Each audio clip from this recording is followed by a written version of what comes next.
Sorry, I didn't want to do that when you're talking, but I do want to No record worries. this. So you were part of a workshop. Can you just repeat that really quickly? Just a Yes. smart part of that. So Your portion. Sorry. yes.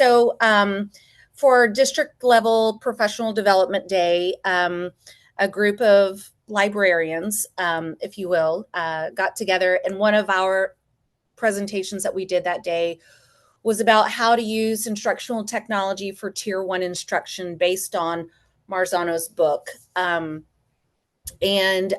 my part of the presentation was how to use Book Creator for tier one instruction and what would that look like, as far as keeping them engaged and accountable throughout your tier one instruction on the carpet, if you will. Cool. So Cool. yeah, Congrats on the presentation. That's awesome. thank you. Um, I might be calling on you in just a minute if you wouldn't mind, just to share Sure, a couple of more absolutely. details. Hi, Angela. How are you? I'm great. How are you? Good. Awesome. We were just doing some introductions when you came in, so I'd love to hear a little bit about you and where you're calling in from. I am in Richardson, Texas. I'm from Region 10 Education Service Center. And so Jen invited me. We do a lot of you all do a lot of trainings for us. And so she invited me, and I'm just here to listen and see what I can glean and how I can get this out to the librarians and teachers in my region. Perfect. I've got something for you. Stay with us. And Okay. Jamie, hi, how are you? Lovely to see you. I'm doing well. I just would echo what Angela said, except on my district level and not on a whole region level. Just I've experienced the program and played with it some and got it out to my teachers, but really want to make sure that everybody understands that it's not just an ELA thing, that it's a you can use it for any subject and any tool that I can get to help me, I would say sell it, but sell it to the teachers and make it viable and not just another gimmick or gadget, but something that will engage and keep them engaged. I want to learn it. Jamie, you're in the right place. Thank you so much for being here, and thank you for your introduction. I'm going to let April and Jen introduce themselves, as well as Catherine.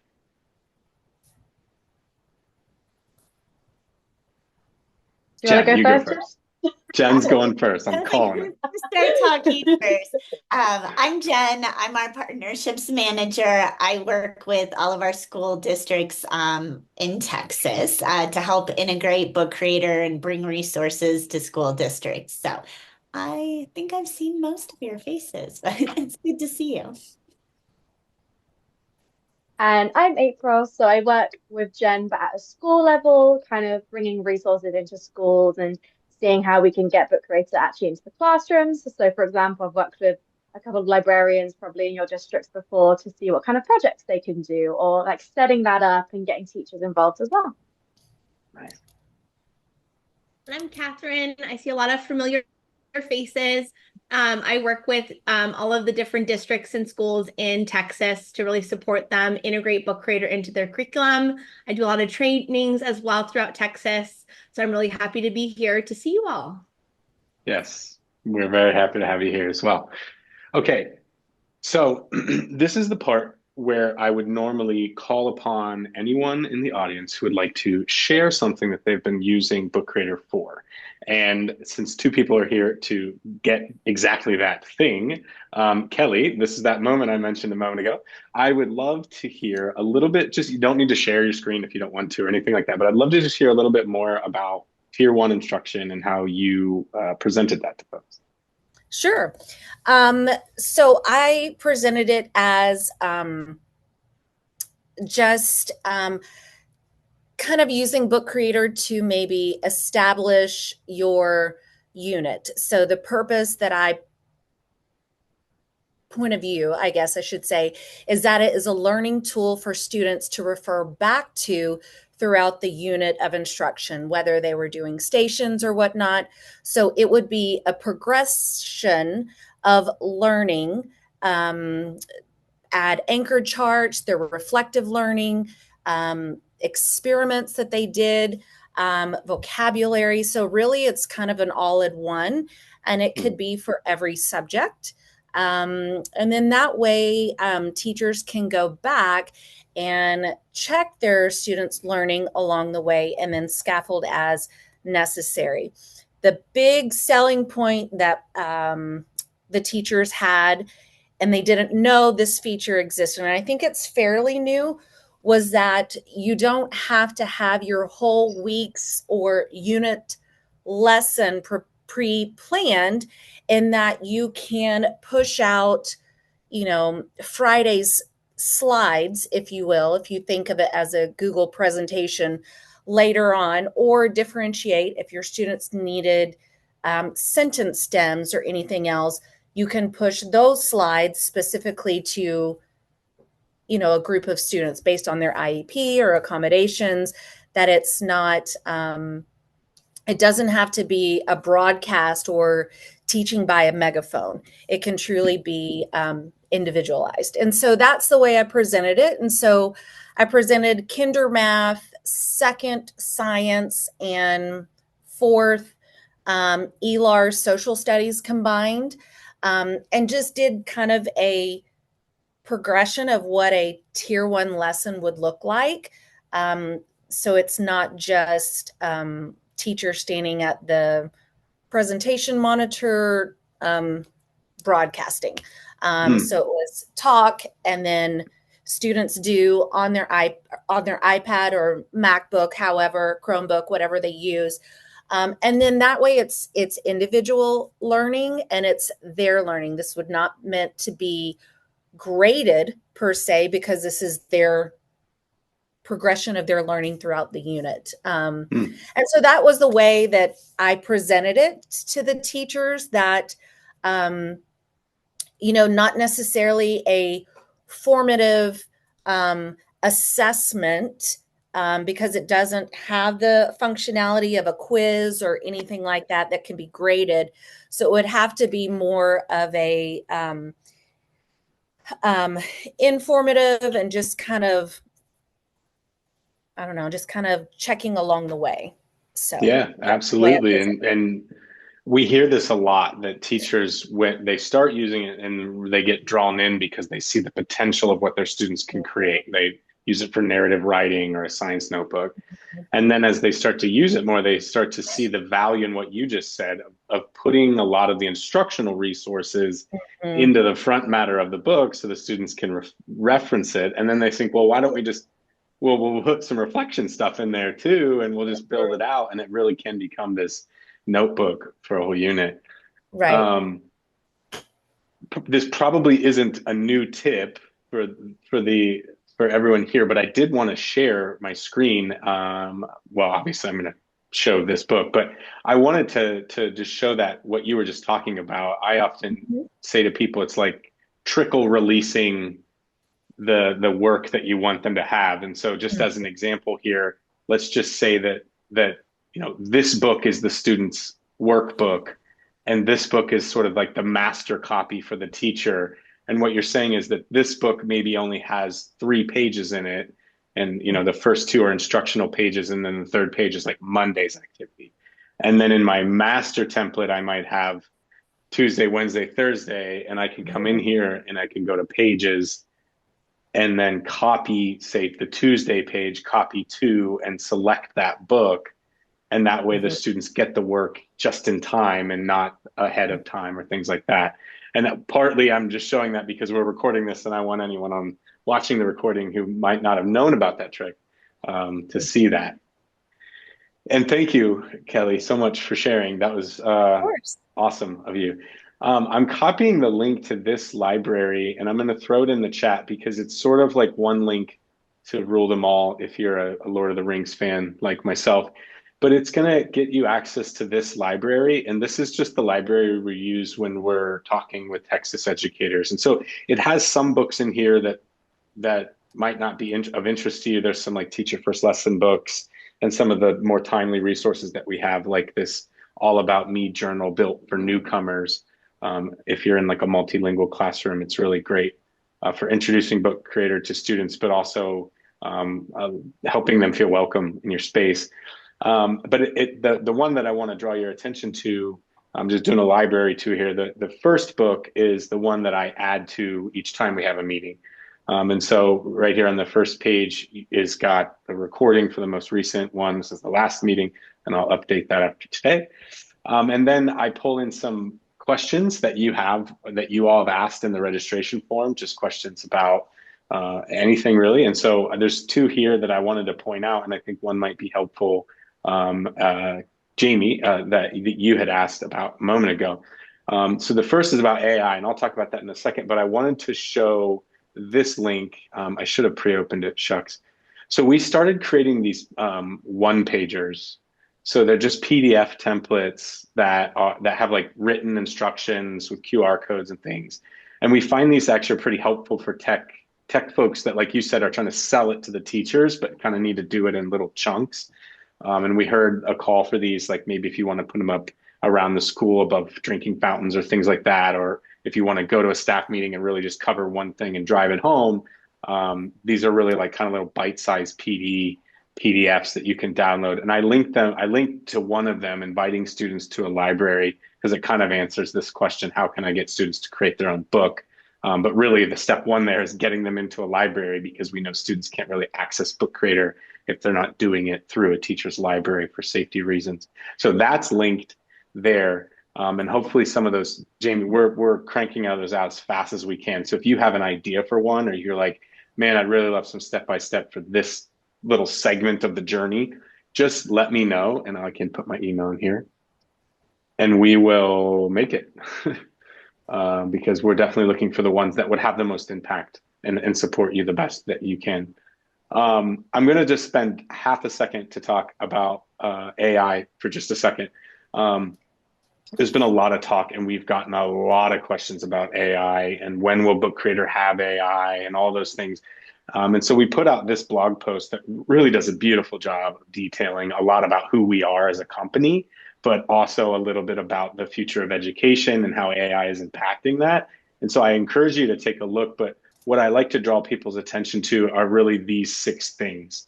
These 6 things drive everything that we do pretty much at this company.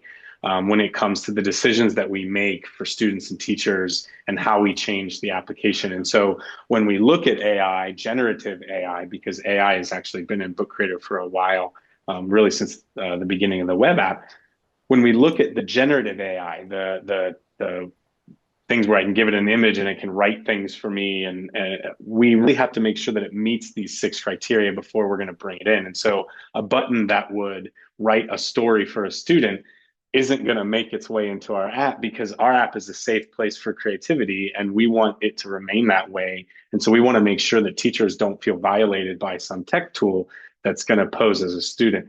So lots of things to consider when we're looking at how generative AI can be put into Book Creator. And I can just give you this little tip hint thing right here. Check back to the blog post at this little section, but I can tell you that there is an update coming very soon that uses the generative AI that's very popular these days and images. So check back here. That's all I can say. Don't ask me any more questions, but that's very exciting things around the corner there. And are there any questions? Check the chat. Yeah. Okay. Before I move on. Okay. The rest of this book is just chocked full of resources. So April has got a few things to share, but I want to give you a quick tour of this book, and then I'm going to let April share, and when we can just kind of wrap up with some questions that anyone might have, or anything else that someone wants to share, a success story or something that they're working on in the classroom. So I leave in all of the audience questions and answer pages. So these are previously asked questions and some of the answers that we have for them.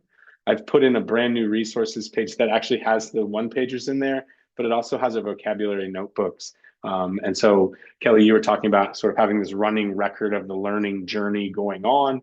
If you're working with vocabulary sets in your class, we've created some sort of ongoing portfolio notebooks that you can use to track students' progress as they're going throughout the whole year. So now we know is a good time to start that. And I wanted to bring your attention to 2 different feature updates. The first really is just like a rebuild of the plus menu button. So some teachers haven't seen this, but essentially we've moved some things around and we've added a couple of things. And the one that I want to point out to you is the templates. And so this used to be a little app that you had to kind of pre-install, but we've just built it right into the plus menu because it has so much value. There's about 900 templates in here, and we're about to put a bunch of ELA templates in as well. But essentially, Kelly, you were talking about that reflection piece. When I come in here, I can search these templates and I can just pull up any number of pre-made, pre-designed templates that are super easy to use. They've got a lot of data, and you can change everything. So forget what the text actually says. Forget about the colors. Just think of how this is laid out. It's quick. You can add it to your book and start using it right away. So wanted to point that out to you as well. If any of those you see are locked, if you're watching the recording or if you're live with us now and you're like, I don't have access to those because they're not free, click on that link in this book and it will upgrade your account. And if that doesn't work, just let me know. That link should be permanent and should upgrade your account to the premium for 3 months so you can try any of the stuff that we might have talked about that might not be accessible to you. And then the last thing that I want to share before I give it to April is we just did this huge survey of anyone and everyone who would respond, but about 3,000 teachers actually submitted some survey results. And we got some really interesting insights from that, but we've just posted those results on our blog as well. So if you're interested in just seeing how others have leveraged Book Creator and what they've learned about it, check that out as well. April, would you like to share? Oh, and sorry, I didn't finish my book tour, but April, you're right next. At the end of this book, so there's some community created resources. There's some stuff just for Texas educators. We've got a page dedicated to you on our website. But there's also, anytime anyone has ever shared at one of these meetings, I've created a page for them. And so all of their books and things and links that they shared are on that page. And so check this book out because it is actually chock full of teacher created resources for and by Texas educators. So yeah, check those out here at the end. They sort of all have their own design flair because I let the ambassadors do their own design, but that's all there in that resource book for you as well. Okay. Fab. If you could bring up page 18 for me, Yes, David. ma'am. Thank you. So Yes. a couple people couldn't be here today with us to show what they were doing, so we put together some of our favorites on a page. So these are just some of the examples that we have from around Texas. There's so many of them, but I've tried to pick my favorites. So to start with, at the very top, we have some STAR test prep questions that came from a teacher in San Antonio. So I know quite a few people are doing this. We've done our own book, and it's just something that I see all the time, and there's always a new way of doing it or creating matching like word searches, put things together, write responses, audio responses, and it just remains a really fun way of doing test revision because I don't know about you, but I hated revision when I was in school. And I think I would have liked it a lot more with Book Creator. We also have possibly my favorite example of a book ever because I'm a massive English nerd, which was sixth grade studying Othello. So I can't share the whole book, but as you can see, there was pictures to describe the setting and what it would have looked like, along with some of the writing, and the font was all kind of old-timey. And it's just, again, bringing that sense of learning and that fun into the environment. And also, kind of the last big shout out is to Shara Dickerson, who some of you might know from online, El Paso director, who actually did some sessions on science in Book Creator at Minicast. So unfortunately, obviously, she couldn't be here to share, but I put in what some of those titles were because I found them so interesting. I'm not sure if they're going to be public or not, so I don't have any screenshots or recordings, but if that is shared, obviously, I'd love to update you on that. I just thought they were so interesting. Again, I remember when I was in school, science was a textbook that was 10 years older than I was. So it's really, really great to see where it's gone today. I love it. And Angela says she's an English major, so she's appreciating your examples that you shared. Thank you. That's awesome. I really appreciate that. April stepped up right at the last minute and pulled together some fun things to share with y'all. We are about at time, and I don't use any more time than we need. But I do want to know if any new questions have popped up, Kelly or Jamie or Angela, if any new questions after we shared something have came up or you have some comments or you want to share something additional, go ahead. David, I have a question. Mhm. When you went to the templates, um, is that something that can be added? I know before you start a book, you can choose the templates. Is this something that you can choose an individual template page to add within a book as it goes? Yeah, so these templates are available once you've created a book. So oftentimes teachers will go new book and they'll just choose a blank template and then they'll jump into the template chooser and just start grabbing the pages that are going to work for them. And so they just click add to book and it plops it into the next page essentially. And so you can go through pretty quick and just grab 3 or 4 templates and suddenly your blank book is full of templates. So are there Um, templates that would give you a whole book? Yes. So in my library view, when I go to new book, if I toggle over, I can go to Right. templates and these will show like larger design themes, but these aren't going to have a pedagogical focus. These are going to have a design focus. There's, yes, you could apply like a cookbook to a pedagogical purpose, but it's not going to be like a reflection notebook or a reading response template. But I will tell you, Jamie, that would be a fantastic addition to this template section is some pre-made reading response journals, some science notebooks, things like that. I see lots of shaking heads. I like that. Mhm. Good feedback. This is also where you could go if you wanted to start from a PDF. Just also this. A lot of folks don't see that up there. Um, Kelly, you came off mic. Did you have a question? I did. And I saw this on a question on one of the books, and we had kind of talked about it in our PD session, but just if you have students collaborating on one book, the idea is that, I mean, not the idea, but the option is there that a student can delete or change someone else's work. And so I guess, is that correct? And then, so if you are worried about that, is it still just have them create their own section and then just merge the book at the end?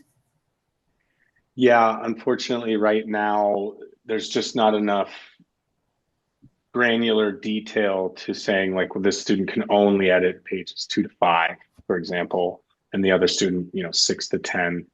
Um, And so, yeah, the best solution for that, unfortunately, if the classroom management piece isn't in line or they're just acting up, Mm-hmm. is to put them in separate books and, like you said, merge them together. Okay. Perfect. And I'm seeing in the chat reminders that, we also have lots of pre-made templates. They're just not in the new book sort of workflow. They're in the Discover library. And so we actually know just from analytics on the website that not many people know about or use the Discover library. But when you're in any library view, if you click on these 3 dots here, it takes you to the teacher dashboard. Obviously, this is where your libraries are. But up here at the top, if you click on Discover, we actually have a ton of pre-made templates for exactly what we were just talking about, vocabulary notebooks. We have a bunch of stuff for EL, the free curriculum for English Online. So there's just a ton of resources in here that are pre-made, and these are remixable books. So these are books that you can open and then make your own copy of, and then use however that you please. So yeah, just wanted to point that out as well. Oh, and another update that I didn't point out, the comment button has moved. So if you want to leave feedback for your students, this button, I mean, it's always been there. It's just been down here in the corner and sometimes it gets hidden. So we moved it up here to the cluster of other buttons for the page. But this is a fantastic place to start some of that formative feedback that you were talking about, the reflective piece, the documenting the learning journey, because any text that you type in here can be translated. You can also post videos, photos, anything like that. So students can actually come in. Students have the ability to translate comments so that it's very easy for them to understand. If you had a student who spoke Yiddish, it'd be very easy for them to translate into 137 different languages what you put down, which is super helpful for them. I think that's a good place. If no one else has any comments, questions, or other things they wanted to share or say. Cool. Awesome. I can't thank you enough for being here and for sharing and for your energy and excitement about education. Your time is super valuable. So I really appreciate you spending 26 minutes of it with us. If you need anything at all, you probably already have Catherine and April and Jen's emails. I put mine in the chat, but please just reach out with any questions, comments, concerns, whatever it is. We are here for you. So thank you so much for being here. And with that, I bid you farewell and I'll stop the recording.